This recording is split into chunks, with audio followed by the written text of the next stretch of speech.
Épale, Fernando, ¿estás ahí? Sí, señor, estoy aquí. Buenísimo. Entonces, arranquemos con nuestro tema de viernes. Esto es del 305 al 310 con Fernando Núñez Noda en Miami y Jesús M. Rodríguez en Los Ángeles.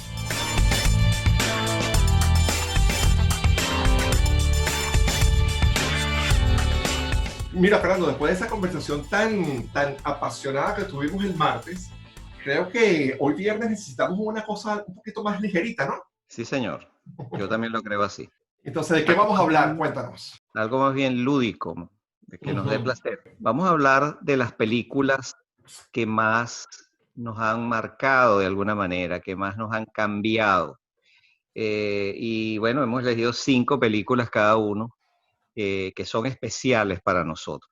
Yo quiero aclarar que no son necesariamente las que nosotros consideramos las mejores de la historia humana, sino son películas muy buenas todas, pero que tienen un significado y un valor importante para nosotros como personas. De alguna manera nos, nos hicieron vivir intensamente, nos traen recuerdos muy importantes, o quizás el mensaje de la película nos dejó pues marcados para toda la vida. Entonces, bueno, 5 películas cada uno, vamos a hablarlas. Y yo por lo menos las he organizado de la quinta hacia la primera, de modo que la última que voy a hablar es quizá la que más impacto ha producido en mi vida. Perfecto, entonces yo voy a hacer también lo mismo. De la número 5 a la número uno, orden ascendente. Y entonces tú empiezas con tu número 5, yo digo mi número 5, tu número 4, y así vamos. ¿Quieres? Yo empiezo Dale, para... date. Mira, mi película número 5 es una película de Alfred Hitchcock que se llama La ventana indiscreta. Mm, Es con James Stewart y Grace Kelly, es una película de 1954. Lo que a mí me encanta de esa película es la proeza de dirección que tiene, porque prácticamente la película se desarrolla en dos ambientes. En un apartamento donde está un hombre que ha tenido un fotógrafo que es James Stewart, que tuvo un accidente y se fracturó una pierna, y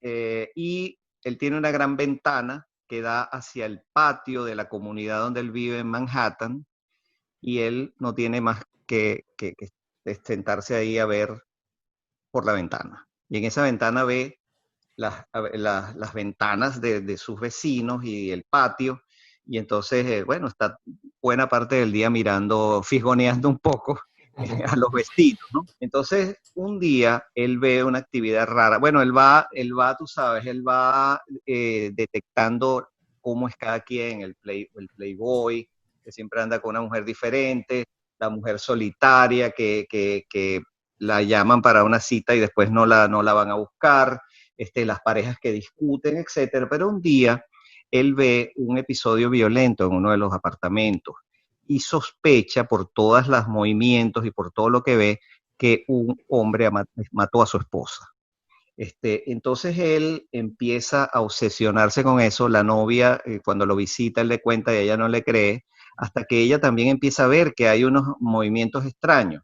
Y él llega a la conclusión, por los movimientos del individuo, que el hombre ha enterrado a la mujer en el patio, en un jardín del patio del común de la comunidad. Entonces, bueno, no voy a contar el final porque evidentemente ya he contado demasiado, pero lo que quiero decir es que esta película es un film de Alfred Hitchcock que te mantiene prácticamente toda la película pegado a ella, no te puedes despegar. Es una cosa impresionante cómo se va aumentando el suspenso cada vez, y en dos escenarios, dentro del apartamento de él y en lo que él ve por la ventana. Es impresionante cómo Alfred Hitchcock logra una historia que te capta tanto la atención, que te llena tanto de suspenso y de expectativa con tan pocos elementos.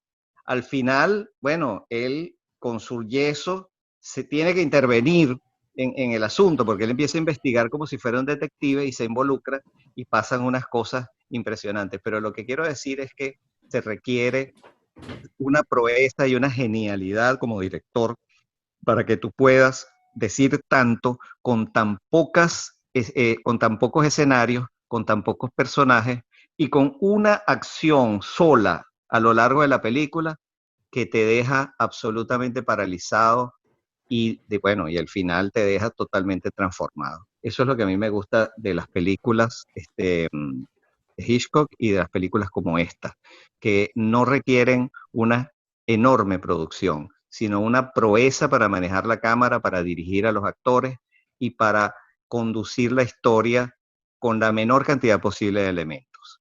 Esa es mi película número 5.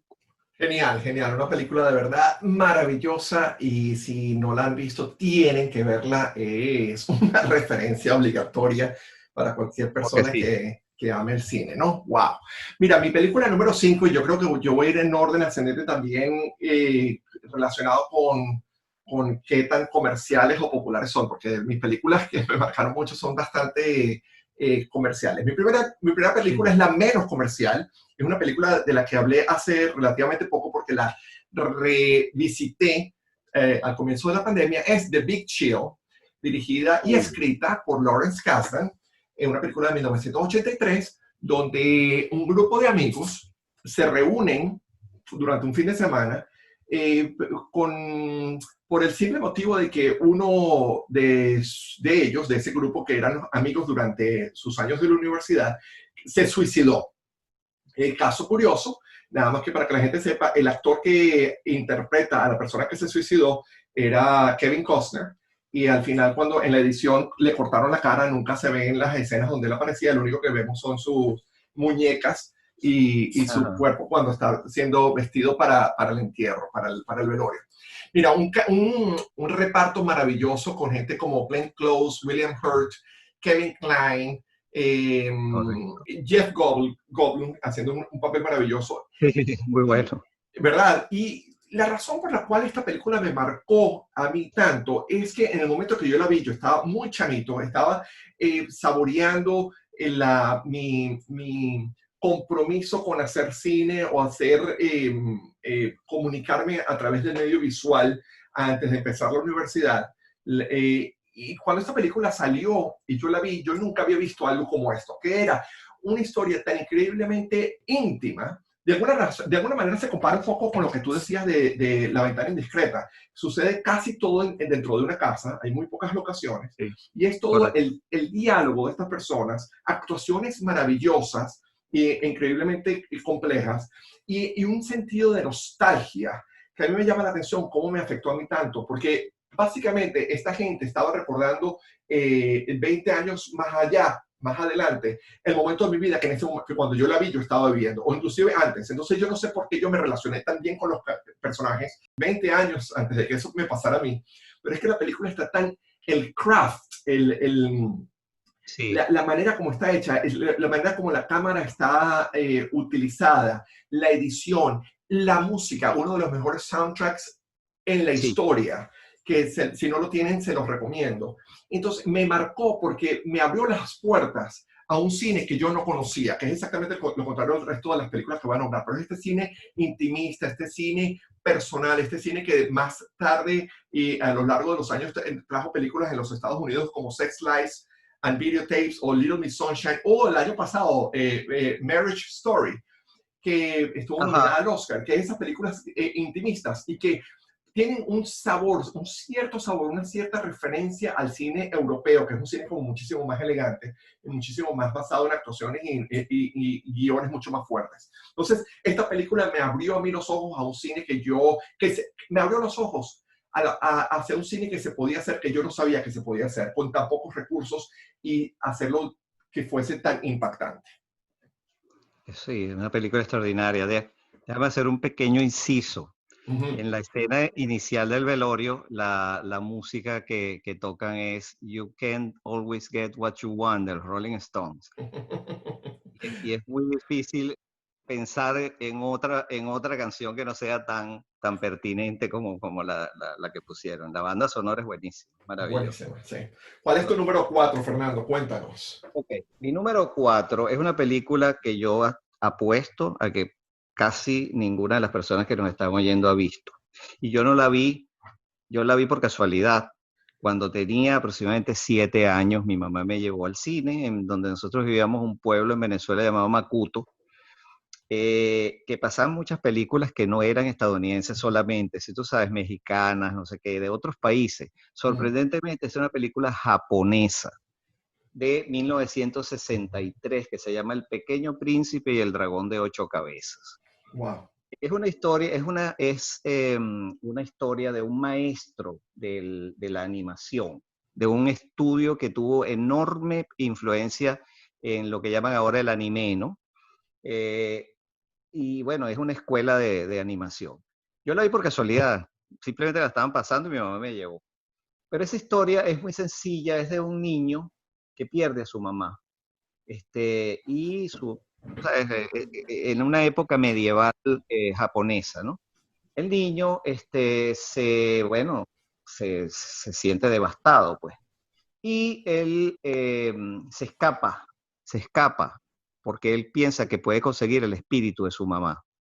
Eso, ¿sabes? Según las tradiciones medievales de Japón. Y se va con un conejo y un tigre a buscarla. Y no la encuentra, pero conoce a una princesa. Y la princesa, una niña princesa que le dice que ella está muy asustada porque ella tenía 8 hermanas y a las 7 de las 8 hermanas las han sacrificado a un dragón de 8 cabezas que tú tenías que entregarle la hija de un príncipe, de un rey, para que él los dejara quieto el rey. Y ella sabía que ella era la que estaba, le tocaba el turno de que fuera sacrificada ante el dragón. El niño, que no tenía ninguna experiencia peleando, se dice que no, que él no va a aceptar eso y que él se enfrenta al dragón.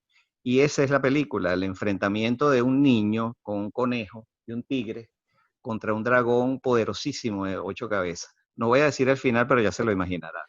El caso es Wow. que él se pasa de niño a héroe, ¿no? La animación es bellísima, pero lo que quiero decir es que es el recuerdo que yo tenía de esa película y Mm. todo lo que la busqué en mi vida. Yo busqué esa película por años, Jesús, no sabía cómo se llamaba, sabía que era Wow. japonés, no sabía cómo se llamaba, no sabía quién la había hecho. Y gracias a Internet y a YouTube, justamente a YouTube, es que yo pude conseguirla. Y no me fue fácil porque el nombre no es el dragón de las 7 cabezas, es el pequeño príncipe, básicamente, ¿no? Y después, para hacerla más comercial, la llamaron el pequeño príncipe y el dragón de las 8 cabezas.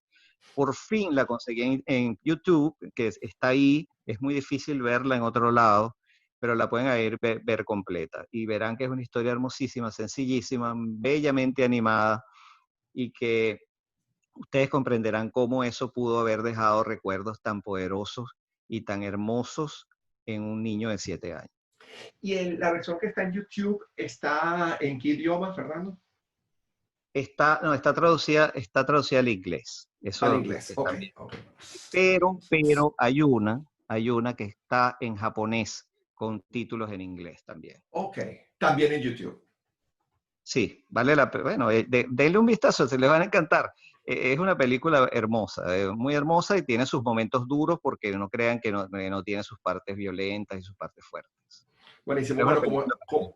como está en YouTube, de repente pones el link en la página. Sí, Perfecto, buenísimo. lo voy a Ok, poner. excelente. Mira, mi película número 4 es una película que yo descubrí cuando estaba ya en la universidad estudiando comunicación social y mi plan era convertirme en director de cine eventualmente. Y esta película es Cabaret, la película de Wow. 1972, dirigida por Bob Fosse. Y durante todo un año, durante la universidad, mis años en la Universidad Católica Andrés Bello, la profesora que nos daba semiología decidió que íbamos a aplicar los conocimientos de semiología, íbamos a pasar el año estudiando la película Cabaret. Entonces, eso no solamente convirtió Cabaret en una de mis películas que conozco mejor de arriba para abajo y de abajo para arriba, sino que me sirvió a nivel de formación, como entendiendo el lenguaje cinematográfico de una manera que yo no sabía tampoco que era posible, ¿no? Bob Fosse era un coreógrafo, actor, bailarín, que después se convirtió en director. Esta película se ganó muchísimos Oscars. El año en que él se ganó como mejor director el Oscar, ese mismo año se ganó un Emmy y se ganó un Tony en Broadway. Se ganó los 3 premios en un mismo año, cosa que no creo que no se ha repetido nunca. Es una historia Sí, basada en un libro que es una mujer americana que trabaja en un cabaret en Alemania cuando todo el movimiento nazi está empezando a agarrar fuerza, ¿no? Entonces, es una historia muy compleja, con personajes muy complejos, personajes que yo ni siquiera al momento, la primera vez que la vi, entendía la complejidad de lo que estábamos hablando. Me tomó años después verlo, pero había en la iconografía, la visualización de la película, algo que me llamó poderosamente la atención, porque hablaba y hacía referencias a cuestiones como que de gender bending y la sexualidad y los roles de género, que estaban todos mezclados, que en ese momento a mí me impresionaron muchísimo. Era así como algo que no solamente la manera como la habían filmado, sino lo que estaba filmado. Era una cosa que me llamó poderosamente la atención.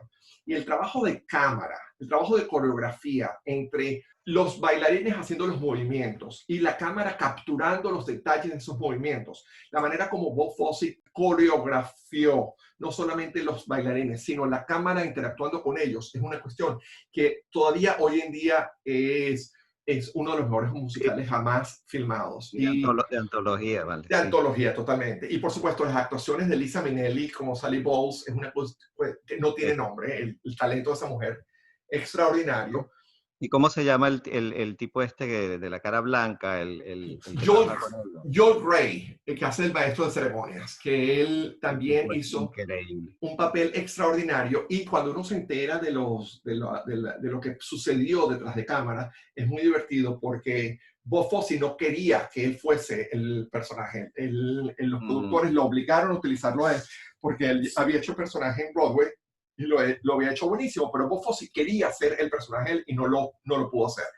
Y hay mm, una anécdota muy famosa que Bob Fosse quiso ponerle un movimiento más difícil de lo necesario a Joel Grey para ver si lo podía hacer, como para ponerlo, tú sabes, casi que humillarlo delante del grupo, y ok. trató de hacer una pirueta, no una pirueta, pero como una especie de estrella en el piso, etcétera, y cayó mal. Bob Fosse no lo pudo hacer, ya no tenía la edad que él tenía cuando hacía esas cosas, y cayó como un plátano maduro en el piso, y desde ese día Wow. se quedó tranquilo y no fastidió más a Joel Grey. Y Joel Grey también se ganó un Oscar por esa película y Lisa Minnelli también Sí, se ganó un Oscar por esa bueno, película. Entonces, ese es mi número buenísimo. 4, chamo. Dime, cuéntame ahora cuál es tu número 3.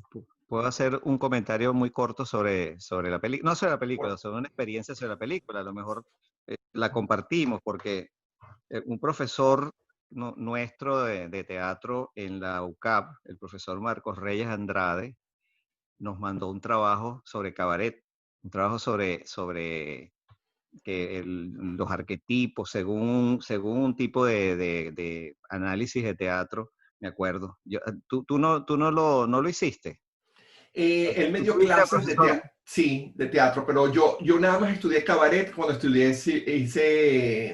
estudiamos semiología, o cine 1 o 2. Semiología era parte del cine, no me acuerdo. Mira, la verdad es que no me Ah, acuerdo muy bien, pero yo creo que no fue con... eh, nosotros hicimos un trabajo con él de algunas escenas de cabaret, la de Money, Money, Money, la inicial. Oye, Mira, interesante. quizás fue el mismo, Fernando, porque tú tienes mejor memoria que yo. Y estoy segurísimo que Money, Money, Money era una de las escenas que teníamos que analizar. Así que seguro sí fue el mismo ejercicio. Es probable, sí. Sí. Bueno, vale, chévere, buenísimo. Entonces yo voy esa es una película, un clásico. Bueno, voy a la tercera, ¿no? La tercera es una película que sí, me imagino que la mayoría de las personas que nos escuchan la han visto, es El Padrino. Pero a mí me causó un impacto muy grande porque yo la vi, vamos a decirlo así en la jerga venezolana, coleado. Yo la vi, yo pude entrar a un cine donde la estaban dando y que no podía entrar por mi edad. Mm. Pero bueno, una artimaña, tú sabes, ahí hicimos una artimaña, me abrieron una puerta de salida y yo pude verla. Y yo no tenía edad para verla, pero la verdad que me encantó. Es una película, tanto El Padrino 1 como el 2, la saga, la 3 honestamente no me gustó. Pero yo diría que El Padrino es una obra maestra, o sea, también, pues, o sea, es una obra Ujú. de fotografía, de actuación, de libreto, de música, de ambientación, etcétera, ¿no? Yo creo que para mí es una de las películas más exquisitas que he visto, a pesar del tema tan fuerte que es, ¿no?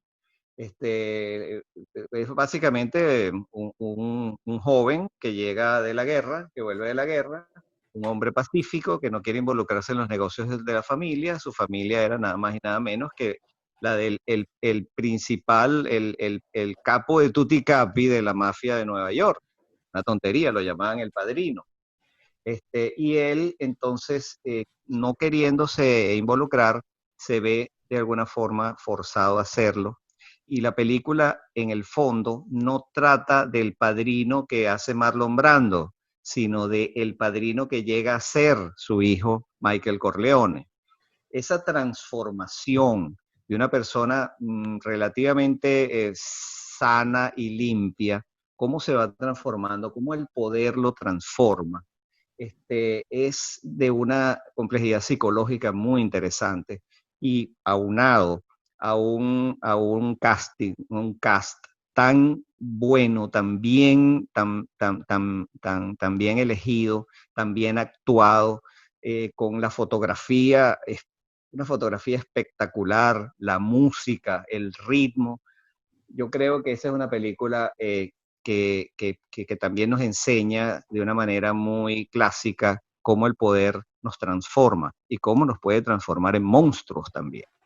Este, y yo diría que para terminar mi comentario, el que la haya visto, revisite la última escena en la que le cierran la puerta en la cara a la esposa de Michael Corleone cuando ella pensaba que él no iba a seguir el camino de su papá y se da cuenta que no es así, pues, sino que este es el padrino, este es el nuevo padrino. Es una obra maestra para mí, de verdad. Me parece una película impecable, que no me canso de verla y que tiene la rara característica de haber tenido una segunda parte que la iguala y para muchas personas la supera. Ujú. Yo no sé, yo creo que por lo menos la iguala en calidad. Eso es cinematografía de Francis Ford Coppola en su máxima, la fotografía de Gordon Willis, magistral, y la música de Nino Rota también. O sea, todo funcionó ahí. Es una película para mí en la que todo funciona. Sí, no, realmente una obra de arte de la cinematografía mundial. Es maravillosa. Nosotros también durante la pandemia ¿te acuerdas que hemos comentado que hemos revisitado muchas películas? Nosotros vimos la trilogía hace poco y, y es increíble como la uno y la 2 son absolutamente impecables. La tercera es buena, pero una anécdota interesante para compartir aquí rapidito con nuestros escuchas. Uno de los gravísimos problemas que tiene esa película, de la número 3, es lo mala actriz que es Sofía Coppola Sí, en el papel vale. que ella era. Pero lo que mucha gente no sabe es que la actriz que estaba supuesta a hacer ese papel era Winona Ryder. Rider, sí. Sí, tenía 18 años y ella hizo 3 películas, una tras otra, justo antes de volar para Roma para empezar a filmar El Padrino 3. Y cuando llegó a su hotel colapsó, le dio como un ataque de nervios basado básicamente ella estaba completamente exhausta y no pudo. El doctor recomendó que necesitaba reposo y a último minuto Coppola le dio el papel a su hija, a Sofía Coppola, y ella es tan mala. Y hay unas escenas que son tan importantes que ese papel Sí. hubiese una buena actriz que de verdad afecta la película completa. Mira, mi película número 3 es también una película increíblemente importante para mí que también me ha eh, guiado en mi manera de contar historias y es Blade Runner. la película de Wow. 1982 con Harrison Ford, dirigida por Ridley Scott. Es la historia de un detective en Los Ángeles del futuro. El futuro, en el momento que le hicieron en 1982, la película se desarrollaba en, 1900, en el 2019, creo, ¿no? El año pasado se suponía que estábamos en el momento que pasó. Sí, Y definitivamente no tenemos carros voladores, ni tenemos correcto. replicantes. Estos personajes, estos replicantes, son unos robots que son increíblemente hiperrealistas y fueron construidos para hacer labores que los seres humanos no podían hacer, incluyendo hacer viajes espaciales a lugares remotos donde las condiciones del ser humano no los hubiesen aguantado. Y estos robots, que son replicantes, son tan increíblemente sofisticados que desarrollan sentimientos. Y la película es básicamente sobre nuestro miedo a morirnos, ¿no? A nuestra mortalidad, a Sí. nuestro paso tan corto por nuestras vidas. Harrison Ford hizo un trabajo extraordinario y Rutger Hauer es el principal replicante Uy, y Daryl Hannah son maravillosos en su papel. Sean Young, en uno de sus papeles que supuestamente la iban a destinar a ser una gran estrella de cine, y lo fue por un par de años, pero después su personalidad afectó su carrera hasta lo peor. Mira, la manera como Ridley Scott filmó esta película, el uso de la dirección de arte, del production design, para crear este mundo tan absolutamente fascinante, visualmente como algo extraordinario, unos efectos especiales que para su época eran increíblemente maravillosos. Pero al mismo tiempo, lo más chévere de esos efectos especiales es que no estaban ahí para impresionar. Los efectos especiales estaban ahí a favor de la historia, nunca para opacar la historia. Entonces, Blade Runner es una de esas películas también que me abrieron el mundo hacia otra paleta de posibilidades, en este caso la cinematografía, el uso de la luz y el uso del diseño de producción, desde los vestuarios hasta las locaciones que utilizaron, unos edificios icónicos de acá del downtown de Los Ángeles que son absolutamente magistrales. Y es una película que para los que no la han visto es también es mandatorio verlo para los que quieran de verdad entender la evolución de la cinematografía americana. Correcto. Un comentario de esa película es el monólogo que hace el replicante principal en el techo. Mm. Es de antología. O sea, tú oyes eso y lloras. Y a mí de verdad me llega al corazón lo que ese tipo dice de lo que lamenta tener que morirse. O sea, es impresionante. Bueno, y otro detallito, ese autor, Philip K. Dick, es autor de muchas obras muy buenas y una de ellas es Minority Report. Ajá, Tremenda exacto. Sí. película, muy interesante también el planteamiento. Bueno, entonces yo voy por cuál, Tu número dos. mi número 2. Ajá. Oye, me gustaría no tener 3 minutos aquí sino más, pero voy a tratar de ser muy concreto. Mi película número 2 es 2001 Odisea Espacial. Mm. Una película de 1968 de Stanley Kubrick, basado en un libro de Arthur Clarke, que es un gran escritor de ciencia ficción también. Básicamente, habla bueno, de que se descubre un monolito en la Luna y un monolito flotando alrededor de Júpiter y se lanzan unas misiones espaciales a investigar, ¿no? Pero el, el director da un salto atrás en la historia y llega nada más y nada menos que más o menos hace unos 2.500.000 años en la prehistoria humana, ¿no? Cuando estábamos los homínidos, no había hombres, todavía no había seres humanos, digamos, todavía no habían evolucionado, pero sí habían homínidos. Eran los antecesores, ya caminaban en dos patas, pero todos peludos, eran simiescos, pues eran unos individuos simiescos Y básicamente hay uno de ellos que se llama lo llama el Moonwatcher, el mirador de la luna, que se encuentra uno de esos monolitos y adquiere algún tipo de inteligencia superior a la que se tenía en el momento. Y ellos eran una pequeña rebaño de homínidos que vivían en una especie de desierto y tenían muchos problemas para tomar agua porque había muy poca agua y había un pequeño charco que estaba custodiado por unos homínidos simiescos que eran mucho más grandes, eran como gorilas. No los dejaban tomar agua y se estaban muriendo. Entonces un día Moonwatcher ve unos huesos de tapires en el suelo y los agarra y empieza a pensar y dice, caramba, y agarra el hueso y le empieza a dar golpes a las cosas, a los troncos, a unos cráneos de animales en el piso y ve que ese hueso le da un poder que ellos no tenían con sus manos y con sus brazos. Y dice, y se le ocurre un momento que cambió la historia para siempre. Y el tipo dice, no lo dice, no hablaban, pero el tipo dice, bueno, ¿y qué pasa si yo uso esto como un arma? Y agarra los huesos y se lo da a sus compañeros y a todos les da huesos y crea, vamos a decirlo así, el primer ejército del mundo, de la historia, de la humana, de la historia del planeta Tierra. Y entonces ellos van al lugar a donde estaban los tipos que no los dejaban tomar agua y le caen a huesazos y los matan y se hacen los dueños del lugar.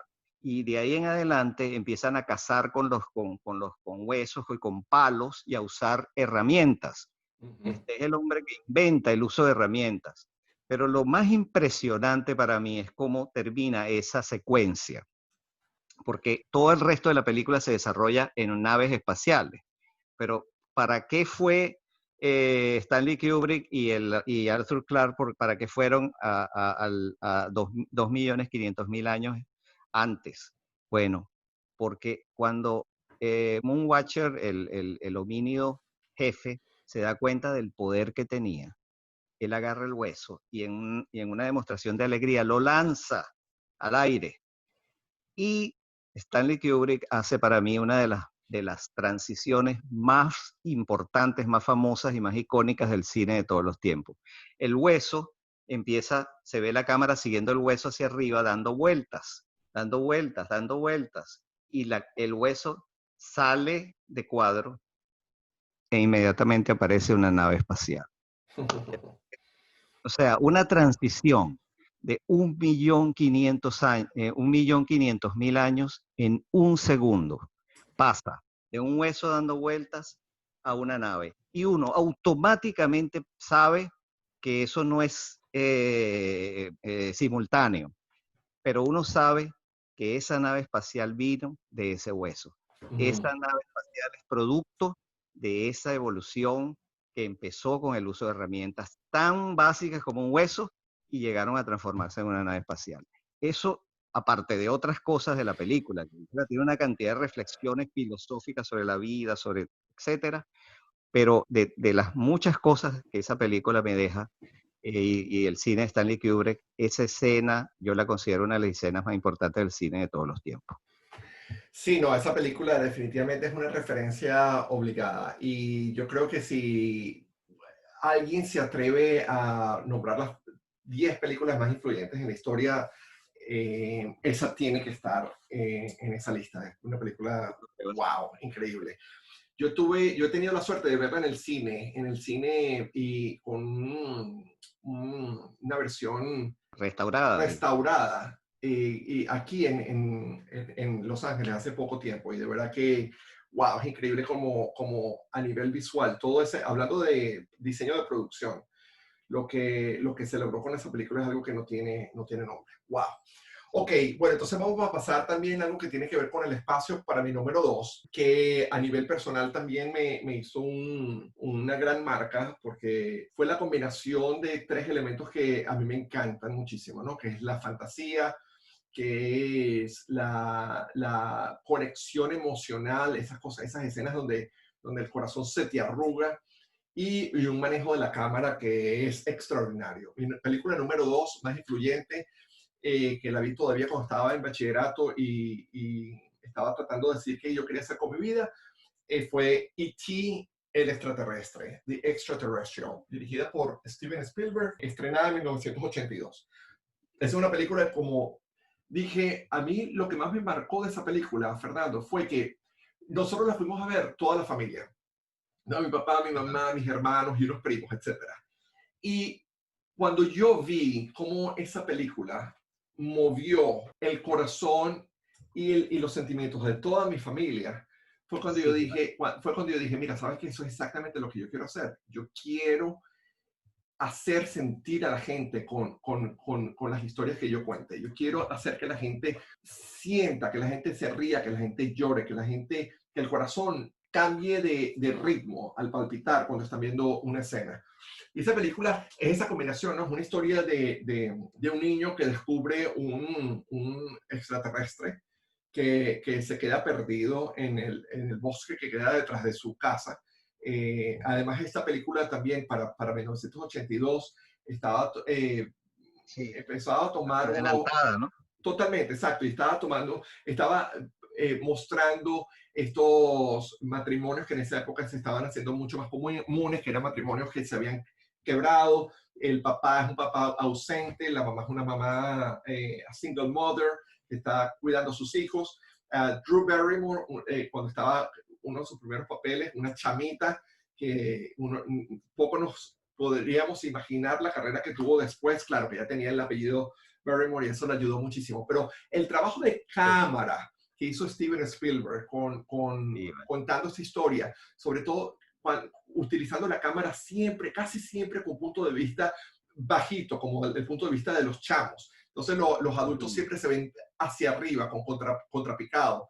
Y, y el trabajo que lograron con la creación de la criatura, este robot que logró realmente interpretar un papel.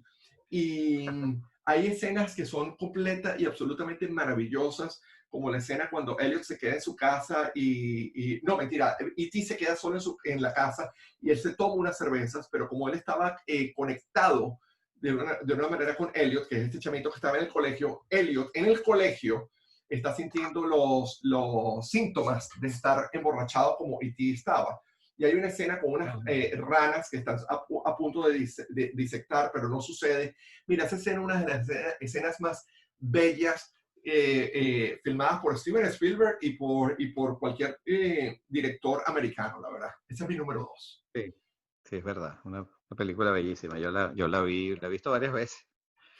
Y gusta a todas las generaciones. La ven los chamos ahorita y les encanta. Sí. Y Bueno, atrapan, atrapan. llegamos a tu número uno, Fernando. Cuéntanos, ¿cuál es tu película número uno que más te ha influenciado? Bueno, aquí me pongo intenso.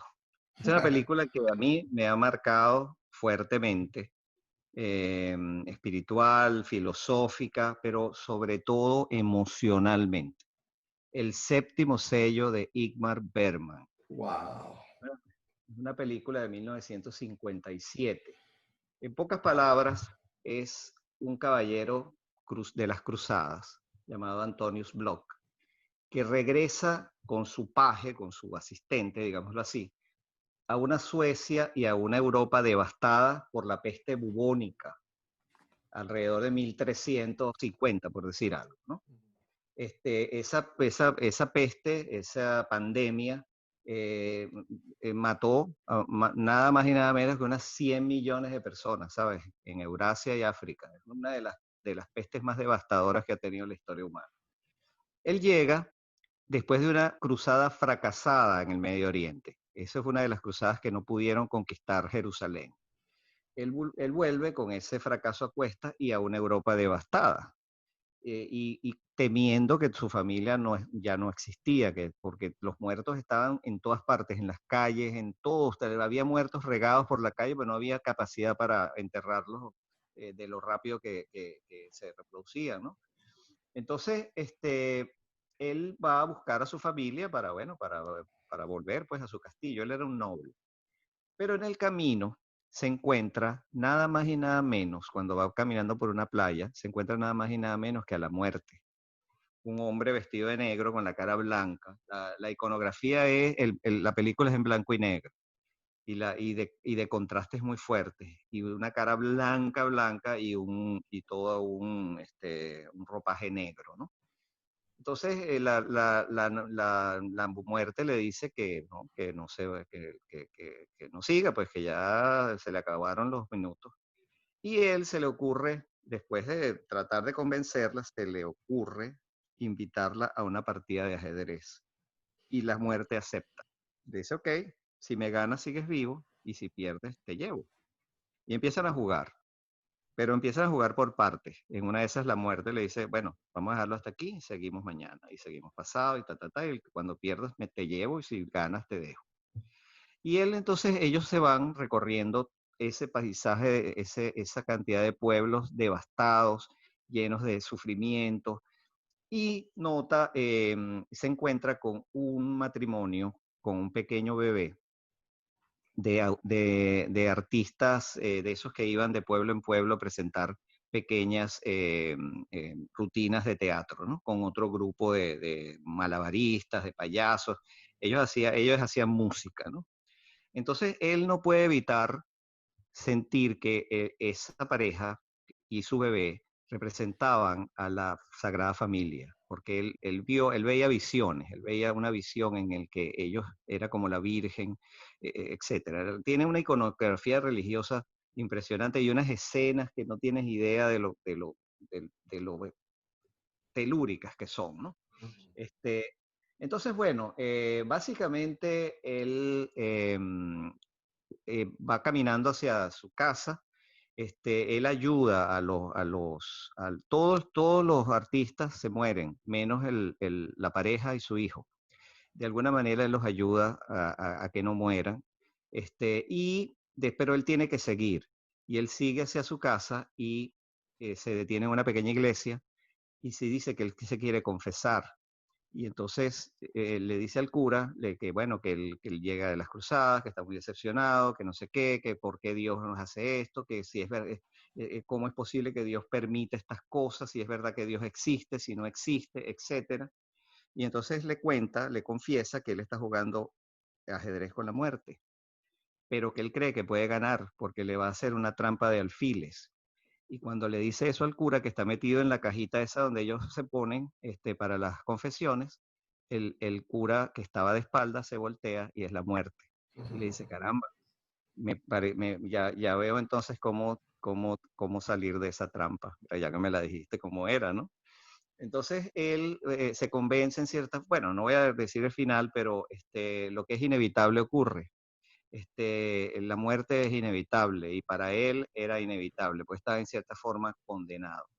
Pero de todos los personajes se salva la familia de los dos artistas y el bebé. Es una simbología, evidentemente, es Sagrada Familia, el niño es Cristo en la simbología de la película, pero también es la promesa de un nuevo mundo, de una nueva generación que va a nacer después de la pandemia. Es el mundo nuevo, en cierta forma, ¿no? Es el mundo que viene después de la Edad Media, porque eso ocurre en la Edad Media. Estamos hablando del año 1350 aproximadamente. Entonces, la película es muy existencialista, es muy la inevitabilidad de la muerte, el que no hay nada después, o si hay algo, el espíritu religioso, la angustia perenne en la que vivimos, por saber pues si hay alguna trascendencia, existe Dios, no existe Dios, que para qué la vida, para qué vivimos, porque existe la injusticia, porque existe la muerte, etcétera. Todo eso lo trata, pero con una iconografía tan increíble, que yo diría que esa es una de las películas que se ve una vez y no se olvida más nunca, y que viven en uno de una forma impresionante. Para mí, esa película me ha hecho pensar más que 10.000 libros. O sea, me ha dejado siempre pensando haciéndome las grandes preguntas. Pues esto es todo lo que hay trascendencia, cuál es el sentido de la vida, la religión, tiene algún significado, es una respuesta, es un miedo a la muerte o realmente hay una sustancia en ellas. etcétera, etcétera. ¿Qué sentido tienen las cruzadas que nosotros nos ponemos como seres humanos, etcétera? La película hay que verla y yo la recomiendo mucho.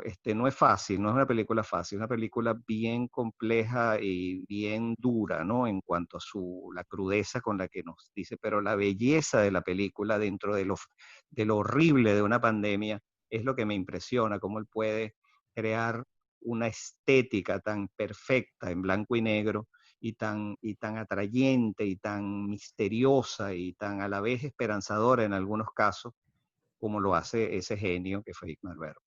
Sí, totalmente. Mira, lo que yo más aprendí de esa película es que yo nunca, a raíz de esa película, nunca le doy los detalles de mis planes a los curas cuando me confieso. Sí. Ese es mi intento tonto de pasar a un tema un poquito más ligero, porque mi película número uno, Fernando, es exactamente lo contrario. Es increíblemente ligera. Y mira, una de las cosas que me gusta que estemos hablando de esto hoy viernes es que para mí los viernes, en los últimos, toda mi vida adulta y desde que me mudé a este país, los viernes son los días que estrenan películas. Entonces, yo tengo una admiración particular, especial por los viernes, precisamente porque los viernes es ese día donde recibimos los regalos de la cinematografía, ¿no? Mi película número uno es una película que yo vi de chamito, empezando mi adolescencia. Y así como las otras películas que yo dije, por E.T. me convenció que era lo que yo quería hacer, Blade Runner me dijo la importancia de la cinematografía, del production design, y Big Chill me explicó lo importante de un guión y de un cast y de unos actores, etc. La película que a mí me dijo, esto es lo que tú vas a hacer por el resto de tu vida, contar historias con imágenes, fue La Guerra de las Galaxias. Wow. Star Wars. Cuando yo vi esa película en el cine, mi vida literalmente cambió. Yo era una persona antes de ver esa película y salió de ese cine una persona distinta. La vi en el cine Altamira, en Caracas. Y yo realmente fui transportado por George Lucas a esta galaxia, a esta galaxia muy, muy, muy, muy lejana.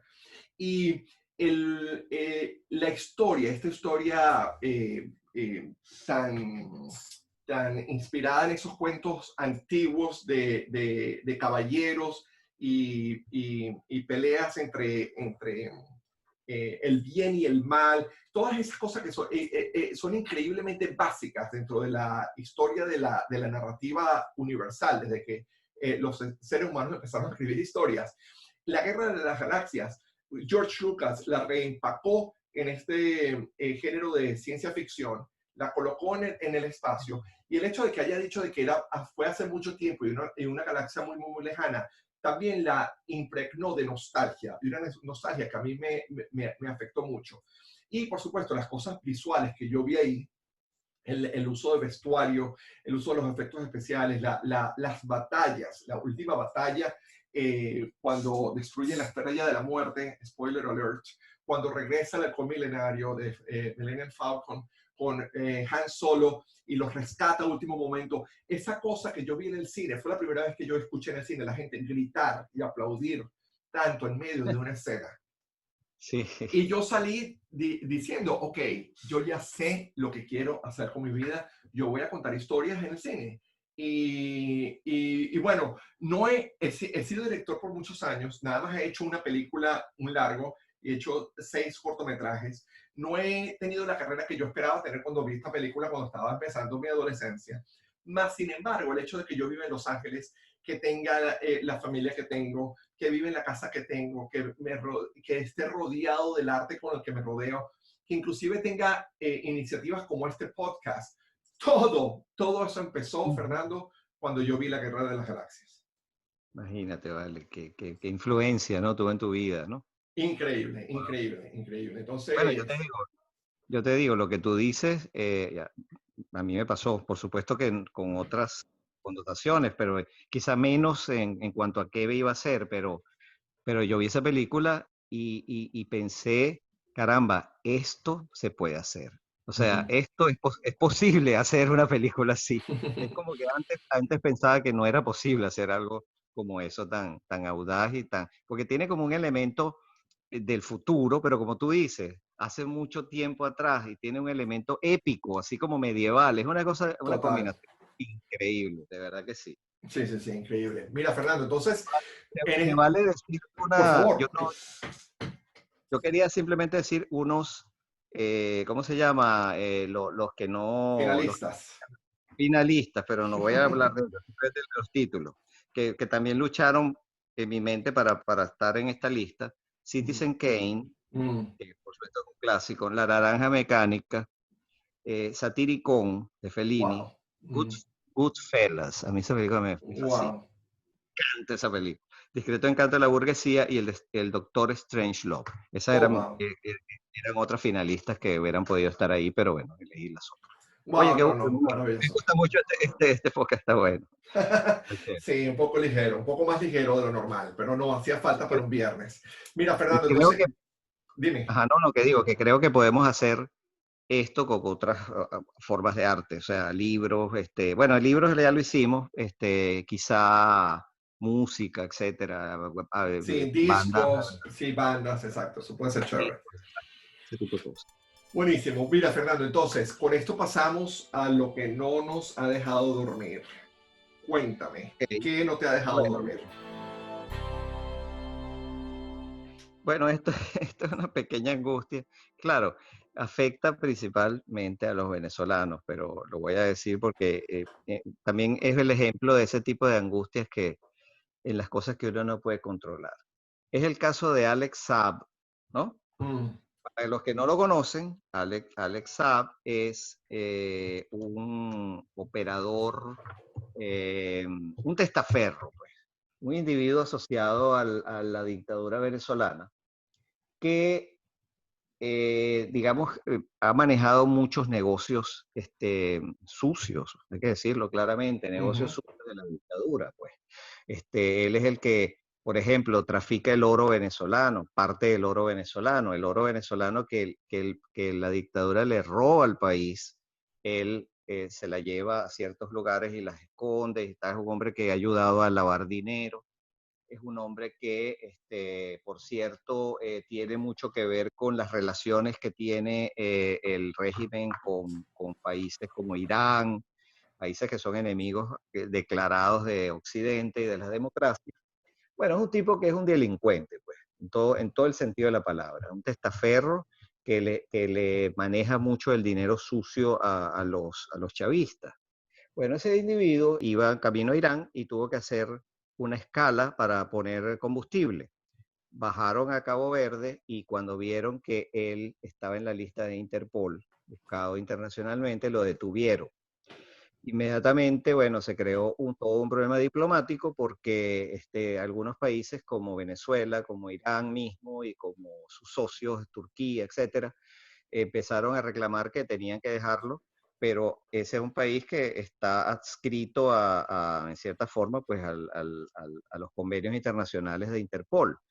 Entonces ellos dijeron que no, que tenían que cumplir protocolo, inmediatamente se enteraron en Estados Unidos y Estados Unidos empezó a presionar para que lo dejaran ahí e hizo una solicitud de extradición. Pero esas cosas no son rápidas, esas cosas no son rápidas. Entonces, bueno, el tipo está detenido allá. Los Estados Unidos han avanzado a pasos muy lentos, pero haciendo la negociación, cumpliendo el protocolo para que al hombre lo entreguen a Estados Unidos. Si lo entregan a Estados Unidos, mira, eso le va a hacer un daño terriblísimo al chavismo, porque ese hombre maneja una cantidad de negocios ilegales que van desde droga hasta la comida esa de baja calidad que ellos le vendían a los venezolanos a precios exorbitantes. O sea, ese hombre sabe las principales, digamos, corrupciones que ujú. tiene el régimen en cantidad de diferentes aspectos, hasta petróleo que vende bajo cuerda, ¿no? Sí. Entonces, bueno, Estados Unidos ha presionado para que se lo entreguen, pero ha habido ya intentos de que no, de que otros países lo están pidiendo, lo están pidiendo que lo suelten. Se ha dicho que incluso pudieran mandar gente para tratar de liberarlo de manera de manera así tipo comando.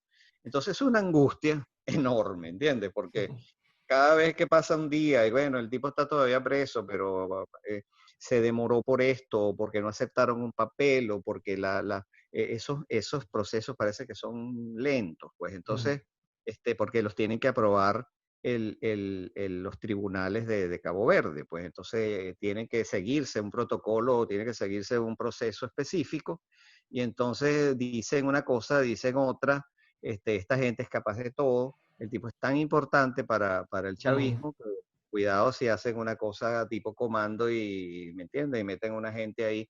Yo creo que los Estados Unidos son tontos porque ellos ya han enviado gente especializada, gente que también sabe de eso, y tienen el ojo muy buen puesto en la cárcel donde está para evitar cualquier cosa rara que pueda pasar.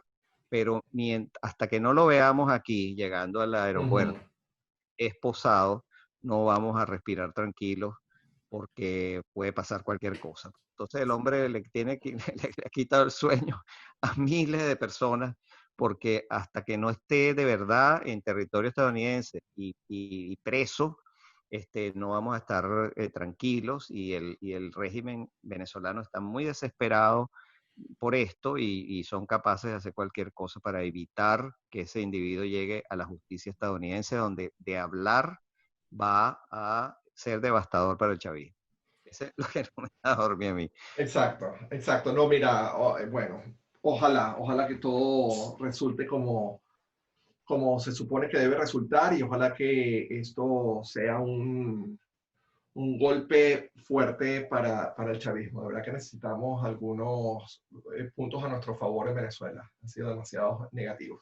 Mira, Fernando, el mío va a ser muy cortico. A mí lo que no me ha dejado dormir esta semana, de hecho, desde que grabamos nuestro programa pasado, donde la conversación al final se puso bastante caliente, mi cerebro, cuando yo me pongo, la gente escucha mi voz, cuando yo me apasiono, hablo muy rápido y mi cerebro a veces no funciona tan rápido como yo quisiera. Y yo hice una comparación que es tan injusta que yo me siento culpable y no me deja dormir y quiero cambiarla, quiero aclararla, quiero pedir disculpas.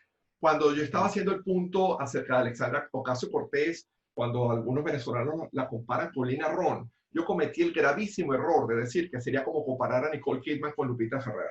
Y Lupita Ferrer es maravillosa. Eso es un error gravísimo.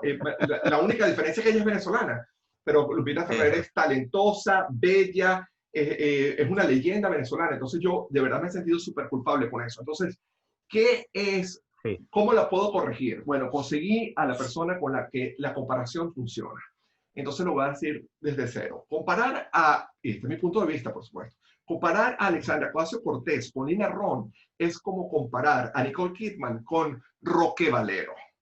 Eso sí es una comparación que expresa lo que yo quería expresar. Exacto, eso era lo que yo quería lograr, algo que fuese proporcional. Entonces, bueno, ahora que ya lo dije, entonces ya ahora vamos a poder dormir. Se hizo justicia, pobrecita Lupita Ferrer, yo no tengo nada en contra de ella, todo lo contrario. Es una mujer, cónchale, una leyenda de la televisión venezolana, además que siempre fue muy talentosa, bellísima y nada, un orgullo nacional. Así que discúlpame, Lupita Ferrer, si alguna vez escuchas que te comparé con... No, por Dios. No puede ser, Dios mío. No puede ser, no puede ser. Bueno, Fernando, con esto llegamos a nuestro fin de nuestro podcast de hoy viernes. Les recordamos a nuestros escuchas que por favor nos sigan en las redes sociales. Estamos en Instagram, en Twitter, en YouTube y en Facebook con el nombre del podcast del 305 al 310. Ahí por favor síganos y es una manera bastante fácil y accesible de interactuar con nosotros y darnos opiniones acerca de lo que nosotros hablamos o de temas que ustedes quieran que toquemos en el futuro. Y también estamos en la web, por supuesto, en nuestro sitio web del 305 al 310.com, 305 y 310 en números, y del 305 al 310.com es la dirección. Ahí, bueno, están los podcasts también, hay artículos Y hay una cosa también interesante que si quieren dejar su feedback por ahí, también pueden hacerlo. Pueden dejarnos comentarios y nos han dejado comentarios muy buenos, la verdad. Ujú, Ustedes si los leen verán que estas conversaciones nuestras producen o propician discusiones, reflexiones y respuestas interesantes en la gente, porque nosotros nos ufanamos de algo, que es de la gente que nos escucha. La gente que ujú. nos escucha es sumamente inteligente, sumamente inquieta, intelectual, culturalmente, de modo que nosotros nos sentimos siempre con mucha responsabilidad al hablar lo que hablamos, porque sabemos que la gente que nos está oyendo no es cualquier gente, son gente muy preparada y muy inquieta y muy informada. Así que anímense y déjennos feedback tanto en las redes o en el sitio web, que nos encanta eso y le encanta también a las demás personas que nos están viendo las tales páginas. Así es. Por eso nos despedimos, Fernando. Feliz resto de tu viernes, feliz fin de semana, disfrútalo mucho Igualmente, feliz fin y de nos hablamos semana. la semana que viene entonces. Un abrazo pues, a todos y a ti. Hasta luego. Chao. Chao.